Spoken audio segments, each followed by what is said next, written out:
Samedi 29 janvier, Madame, Monsieur, bonsoir. Tout de suite, les titres de ce journal.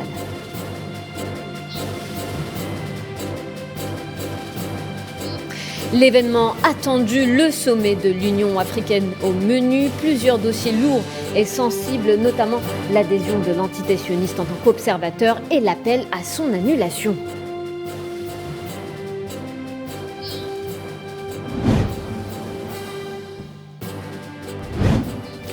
Burkina Faso, l'heure est au dialogue entre les militaires et la société civile. S'achemine-t-on vers une transition apaisée? Élément de réponse dans un instant.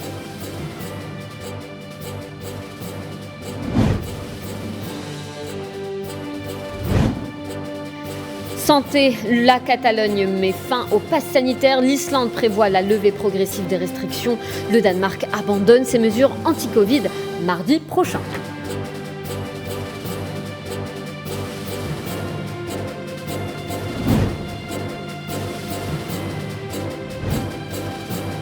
Crise russo-ukrainienne, la Maison-Blanche décide l'envoi de troupes militaires dans l'est du vieux continent. Nous reviendrons sur la situation dans ce journal.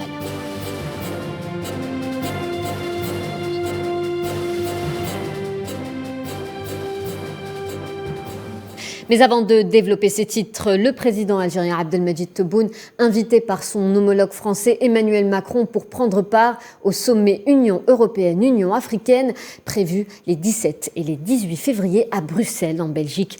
Les deux chefs d'État, selon un communiqué de la présidence algérienne, ont aussi évoqué lors de leur communication ce samedi les relations bilatérales, notamment la question de la réactivation du Haut Comité sectoriel intergouvernemental algéro-français, en stand-by depuis 4 ans. La France, avant même d'être à la tête de l'Union européenne, a annoncé il y a un mois la tenue du sommet UE-UA avec pour thèmes centraux la santé, l'éducation et la sécurité.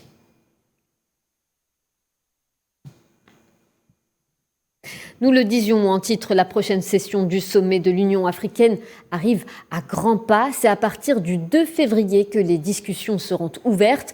Au menu, plusieurs dossiers lourds et sensibles, en plus de ceux liés aux dernières évolutions dans certains pays de l'Afrique de l'Ouest ou celui de la santé. Un dossier important émerge du lot, celui de l'adhésion de l'entité sioniste à l'Union africaine en tant qu'observateur et l'appel à son annulation. Leïla Guertal.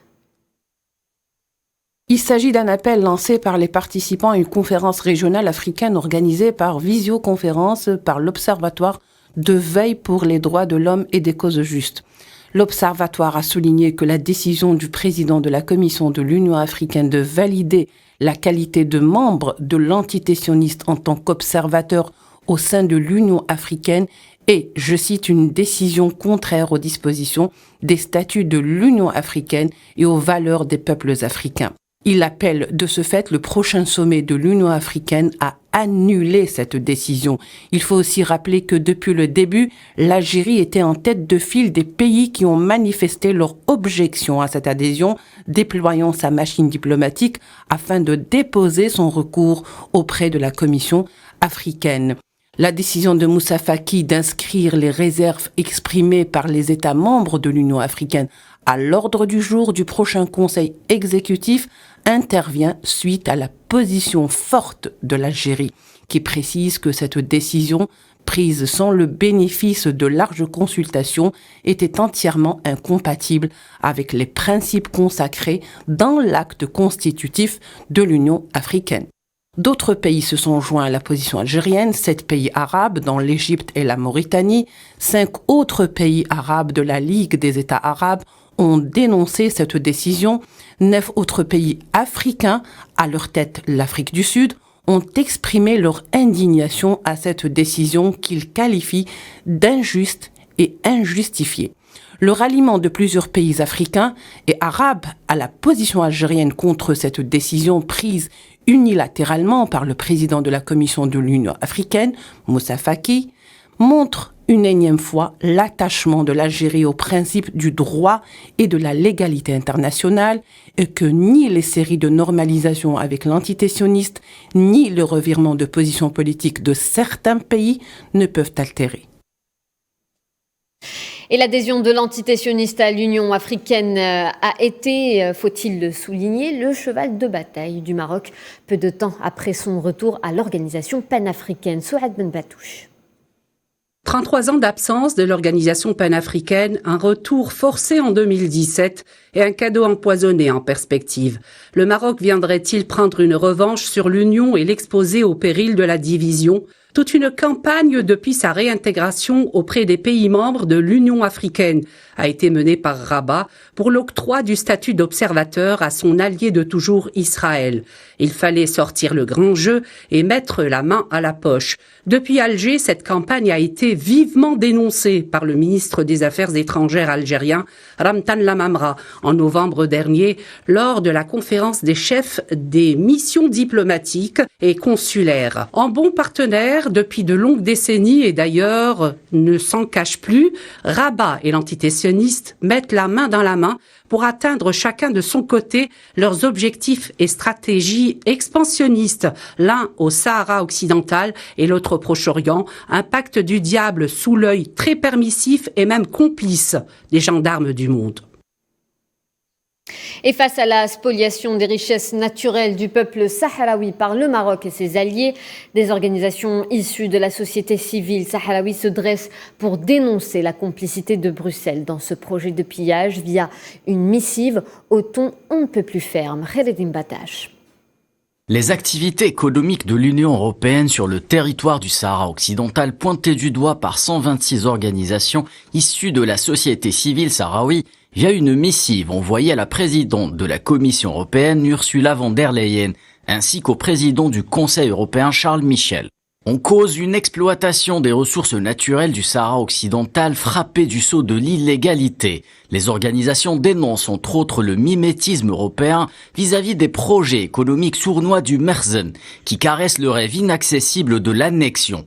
Soyons clairs et simples, de telles activités sont illégales puisqu'ils n'ayant pas obtenu le consentement du peuple sahraoui et ne constituant en aucun cas un avantage pour lui. Bien au contraire, ces activités des institutions de l'Union européenne aident à perpétuer une occupation illégale, elle-même un acte d'agression, et participent aux efforts de l'occupant, à savoir le Maroc, pour annexer le Sahara occidental. Phosphates, hydrocarbures ou encore ressources halieutiques, les richesses naturelles du Sahara occidental ne laissent pas le Maroc indifférent. La présence dans les années 2000 d'entreprises européennes, notamment sous bannière française, sur le sol du Sahara occupé, avait par le passé suscité de vives polémiques, y compris dans les rangs de plusieurs groupes parlementaires européens. Cet intergroupe parlementaire n'a de cesse de poser le problème du Sahara occidental, aussi bien d'abord par son côté politique, c'est-à-dire l'application du droit international, que par l'arrêt qu'il faut mettre à l'exploitation des ressources naturelles et donc le respect du jugement du tribunal de justice de l'Union européenne qui a déclaré illégaux les accords entre l'Union européenne et le Maroc.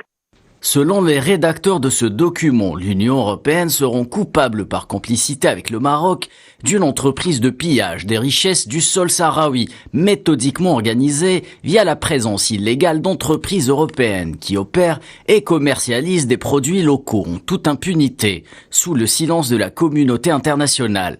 Une situation qui s'étend désormais à l'extension des préférences tarifaires négociées entre l'Union européenne et le Maroc, supposément profitables au peuple sahraoui. Les organisations en question lèvent le voile sur les allégations contenues dans le rapport publié à cet effet par la Commission européenne en décembre dernier. En Tunisie, le principal syndicat du pays appelle à la tenue d'un dialogue national, annonce faite hier par le secrétaire général de l'Union générale tunisienne du travail, l'UGTT, Nourdine Taboubi, appelant à passer outre les divergences et à tenir un dialogue national pour parvenir aux élections. Tension entre Bamako et Paris. Le ministre malien des Affaires étrangères réagit aux propos de son homologue français, Jean-Yves Le Drian. Abdoulaye Diop n'a pas mâché ses mots. Je vous propose d'écouter un extrait de son intervention sur une chaîne d'information internationale. Je crois que M. Le Drian doit comprendre que l'engagement avec le Mali ne doit pas se faire à travers les médias et que si ce type de questions sont en discussion, nous sommes tous des diplomates, il y a des canaux pour pouvoir discuter de ces questions. Le Mali non plus n'exclut rien par rapport à ces questions si ça ne prend pas en compte nos intérêts. Donc les menaces, les invectives, les insultes doivent cesser pour donner la place à un engagement réaliste, un engagement constructif entre responsables pour pouvoir voir ensemble comment surmonter ces difficultés, comment surtout faire face aux défis que nous avons qui sont des défis sécuritaires. Le ministre des Affaires étrangères français, lors d'une conférence de presse conjointe avec son homologue nigérien, a qualifié les autorités de transition au Mali d'irresponsables. On écoute encore une fois. Je voudrais dire ici, avec beaucoup de force, que cette junte est illégitime et qu'elle prend des mesures irresponsables. Avec 15 autres partenaires européens, nous avons hier soir exprimé notre solidarité avec le Danemark, dont la contribution à la lutte contre le terrorisme est déterminante. Mais la junte, au mépris des engagements donnés, porte l'entière responsabilité du retrait des forces danoises et s'isole davantage encore de ses partenaires internationaux. J'ajoute qu'il y a en plus, dans la rupture militaire, l'obstruction sur l'accomplissement par les Nations Unies de leur mandat. Et donc il nous faut une réponse unanime, ferme, déterminée par les partenaires régionaux et internationaux du Mali. Direction le Sénégal, manifestation en soutien au Mali. Les participants dénoncent les sanctions de la CEDEAO. Ils appellent à leur suspension et demandent au président sénégalais Macky Sall d'entreprendre une médiation entre Bamako et l'organisation ouest-africaine pour trouver une issue à cette crise. Des sanctions infondées, estiment les manifestants, en raison de la difficulté pour le Mali d'organiser des élections libres et transparentes dans un laps de temps court, le pays étant en proie à une crise constitutionnelle depuis plus d'une décennie. 2 tiers de son territoire sont aux mains des terroristes, en plus du problème des réfugiés estimés à plus d'1 million. Ces mesures mettent non seulement le peuple malien à l'agonie, mais aussi tout l'axe Dakar-Bamako, ont dénoncé les manifestants sénégalais. Au Burkina Faso, quelques jours après la destitution du président Kaboré, l'heure est au dialogue entre les militaires et la société civile. Le lieutenant-colonel à la tête du pouvoir se dit ouvert aux consultations et échanges autour de la question dans le but d'établir une feuille de route impliquant tous les acteurs. S'achemine-t-on vers une transition apaisée? Élément de réponse avec Safouane Ben Sabri. L'heure est à l'apaisement au Burkina Faso. Après avoir été suspendu de la CEDEAO, le pays tente de s'organiser politiquement dans le dialogue. Dans sa première allocution depuis sa prise de pouvoir, le lieutenant-colonel Paul-Henri Sandaogo Damiba a déclaré à la télévision qu'il était prêt à consulter les forces vives de la nation pour l'établissement d'une feuille de route et donc d'une transition. Les partis politiques et les membres de la société civile ont de leur côté indiqué qu'ils étaient disponibles et ouverts au dialogue. Damiba a par ailleurs rencontré les directeurs généraux des sociétés d'État. Ces consultations ont pour but, selon lui, de fédérer l'ensemble des énergies de son pays pour jeter les bases d'un Burkina Faso nouveau. Depuis la prise de pouvoir du lieutenant-colonel, des voix s'élèvent pour critiquer l'ancien pouvoir en place. Les Burkinabés sont nombreux à montrer leur soutien au mouvement patriotique pour la sauvegarde et la restauration qui dirige désormais le pays. Vendredi 28 janvier, l'heure était au rassemblement pour 1 millier d'organisations de la société civile à travers le Burkina. Le mouvement appelle les militaires au pouvoir à rester à l'écoute de la population. Pour eux, les sanctions de la CEDEAO sont incompréhensibles. Le mouvement populaire appelle à un rassemblement à travers tout le pays pour soutenir le nouveau pouvoir et demande à la CEDEAO de rester à l'écoute du peuple. Et en Éthiopie, l'ONU tire la sonnette d'alarme concernant la région du Tigré. Près de 40% de sa population fait face à une pénurie extrême de nourriture, selon le Programme alimentaire mondial, soit 83% de la population du Tigré sont en situation d'insécurité alimentaire. Avec 6 millions d'habitants, la région du Tigré est soumise à ce que l'ONU qualifie de blocus de facto de l'aide humanitaire depuis 6 mois. Et au Liban, plus de 500 000 familles se sont inscrites sur une plateforme pour bénéficier du filet de sécurité sociale d'urgence mis en place par le gouvernement libanais et financé par la Banque mondiale. Le versement de l'aide pécuniaire atteignant $125 par famille sur une période d'1 an commencera le 1er mars. Dans une première étape, 150 000 familles bénéficieront de ce programme. Dans le dossier santé en Algérie, 1742 nouveaux cas confirmés de Covid-19, 1090 guérisons et 10 décès ont été enregistrés ces dernières 24 heures, d'après le ministère de la Santé. On va continuer à parler santé. Un vent de liberté souffle sur la Catalogne. La province espagnole met fin au pass sanitaire. L'Islande prévoit la levée progressive des restrictions liées au coronavirus d'ici mi-mars. Le Danemark abandonne ses mesures anti-Covid mardi prochain, alors qu'en Russie, les contaminations grimpent en flèche. Le point sur la situation sanitaire en Europe avec Naïla Eithamouda. Bonne nouvelle pour les Catalans. Ils n'auront plus besoin de pass sanitaire. La Catalogne a d'ores et déjà levé une grande partie de ses restrictions, comme le couvre-feu, les jauges dans les restaurants et l'interdiction des réunions privées rassemblant plus de 10 personnes. La seule mesure encore en vigueur est la fermeture des discothèques. Le gouvernement régional estime qu'il n'empêchera pas d'être contaminé en raison de la forte contagiosité du variant Omicron. L'Espagne a rouvert ses frontières extérieures avec tous les États membres de l'Union européenne.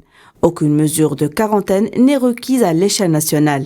Le Danemark sera le premier pays de l'Union européenne à lever toutes ses restrictions anti-Covid, dont le pass sanitaire et le port du masque obligatoire, et ce, à partir de mardi 1er février. Après le Danemark, l'Islande prévoit la levée progressive des restrictions liées au coronavirus d'ici mi-mars, point d'orgue d'un plan d'assouplissement en 3 étapes présenté vendredi par le gouvernement. L'Allemagne reste sous contrôle malgré une série de nouveaux records d'infections. Plus de 200 000 cas ont été recensés rien que pour la journée de jeudi. En Russie, les contaminations continuent de grimper. Près de 100 000 nouveaux cas ont été enregistrés vendredi. Mais selon le Kremlin, le nombre réel est probablement beaucoup plus élevé car le variant Omicron continue de faire de nouvelles victimes. Ce bilan s'explique par une campagne de vaccination très poussive, la quasi-absence de mesures de confinement depuis le printemps 2020 et un non-respect généralisé de mesures sanitaires comme le port du masque dans les transports publics. Et on revient sur les derniers développements du dossier ukrainien. La Maison-Blanche déclare l'envoi des troupes militaires dans l'est du vieux continent. Une situation en crise qui a du mal à se dénouer en dépit des manœuvres diplomatiques intenses entre les parties. Amin Touta. À l'est du continent européen, la présence militaire occidentale se renforce, avec une dernière décision du président américain Joe Biden d'envoyer des forces militaires dans l'est de l'Europe. Je vais envoyer des troupes américaines en Europe de l'Est et dans les pays de l'OTAN prochainement. Pas beaucoup. Une voix appuyée par le secrétaire de la Défense Lloyd Austin évoquant les soldats russes amassés près de la frontière ukrainienne depuis la fin de l'année 2021. Toutefois, la solution diplomatique reste possible selon le bureau ovale. Quelques jours avant, Washington avait demandé la tenue d'une réunion du Conseil de sécurité autour de la crise. Pour sa part, le président ukrainien Volodymyr Zelensky a appelé les Occidentaux à l'apaisement et ne pas susciter la panique en estimant que la conséquence serait une déstabilisation de son pays, l'Ukraine, notamment sur le plan économique. Les déclarations de Volodymyr Zelensky coïncidaient avec un entretien téléphonique entre Emmanuel Macron et Vladimir Poutine. Les deux présidents ont souligné la nécessité d'une désescalade et l'importance de la poursuite d'un dialogue pour atténuer une crise qui ne s'arrête pas de rebondir chaque jour sous forme de tensions et de décisions. La dernière fut le communiqué du Kremlin interdisant plusieurs responsables européens d'entrer en Russie, entre autres des représentants de forces de l'ordre et des organes législatifs et exécutifs de certains pays de l'Union européenne.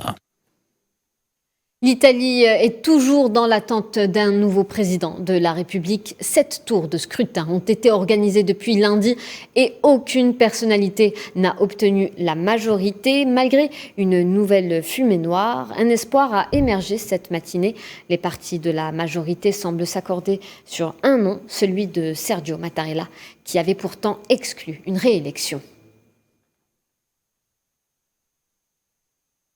Les Portugais sont appelés aux urnes demain pour élire leurs 230 députés. L'abstention grandissante dans le pays ces dernières années plane en cette veille des législatives. En plus de la pandémie Covid-19, rappelons que lors des dernières législatives, l'abstention était de plus de 51%.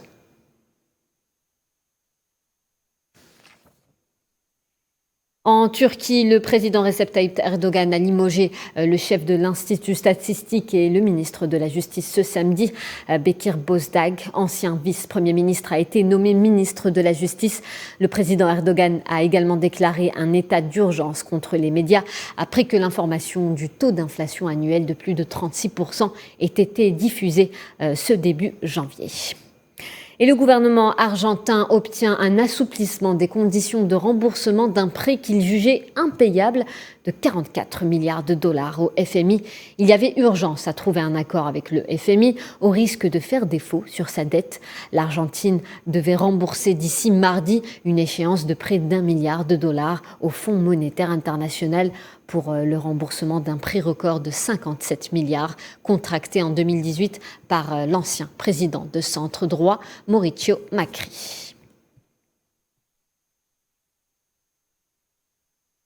On va continuer à parler économie. Dans un environnement où règne une rude concurrence pour vendre son gaz, l'Algérie gagne du terrain en Italie en devançant la Russie pour la première fois en termes d'exportation de gaz vers l'Italie. Les précisions avec Mohamed Wali Ben Chaben. L'Algérie est l'un des plus grands producteurs et fournisseurs de l'Europe en gaz. Ses exportations gazières marquent le pas. Une fois n'est pas coutume, elle est en passe de détrôner la Russie. Le groupe pétrolier algérien de Sonatrach intensifie ses exportations en gaz vers l'Italie.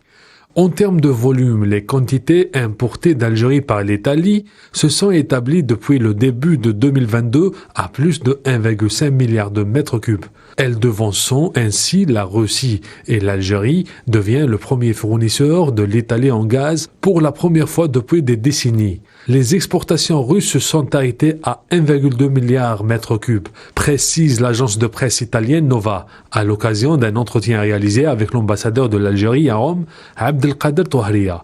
En 2020, l'Algérie a exporté vers l'Italie un volume de 14,8 milliards de mètres cubes, soit une progression de 12% par rapport à 2019.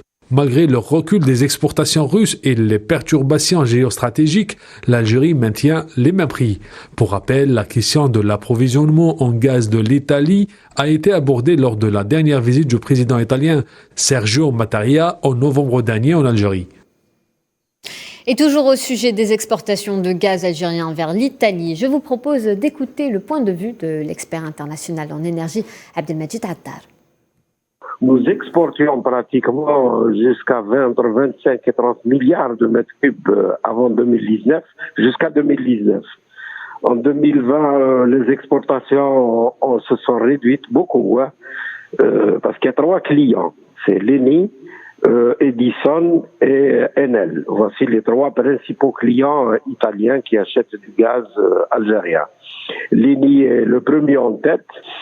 Il importe à peu près quelque chose entre 15 et 20 milliards. Je ne connais pas le chiffre exact des contrats.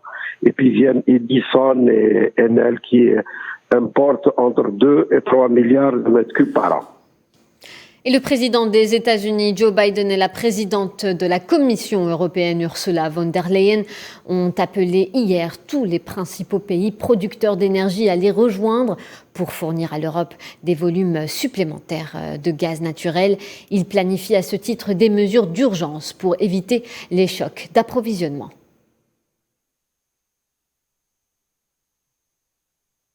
Sport football Cannes 2021, c'est cet après-midi que le coup d'envoi des quarts de finale de la 33e édition de la Coupe d'Afrique des Nations a été donné. Le pays hôte, le Cameroun, face à la Gambie, 2-0 pour le Cameroun qui décroche donc sa place en demi-finale. Et face aux étalons burkinabés, les Aigles de Carthage doivent faire preuve de beaucoup de solidité et de générosité sur le carré vert pour arracher une place pour les demi-finales. Tunisie-Burkina Faso, c'est ce soir à 20h.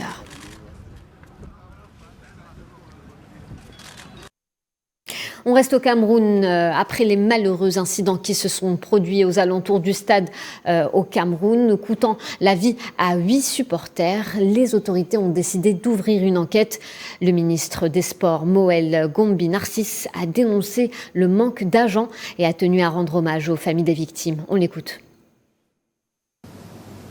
En ce moment, nous avons une pensée pour ces compatriotes décédés et beaucoup de compassion à l'égard des familles endeuillées. Il est également apparu que le nombre d'agents de sécurité en poste était insuffisant et que la coordination entre les forces de sécurité présentes aurait pu être améliorée.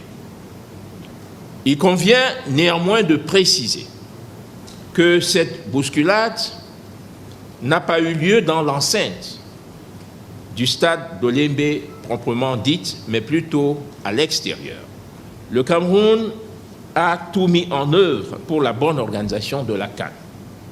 Et il continuera à en être ainsi jusqu'à la fin de cette compétition. On va parler culture avant de se quitter avec cette exposition d'Ali Freud, une obsession consacrée justement à l'obsession que Salvatore Dali a vouée aux écrits de Sigmund Freud. À travers une centaine d'objets, de peintures et d'œuvres variées, le musée du Belvédère démontre l'influence considérable sur l'artiste espagnol. Une exposition proposée jusqu'au 29 mai.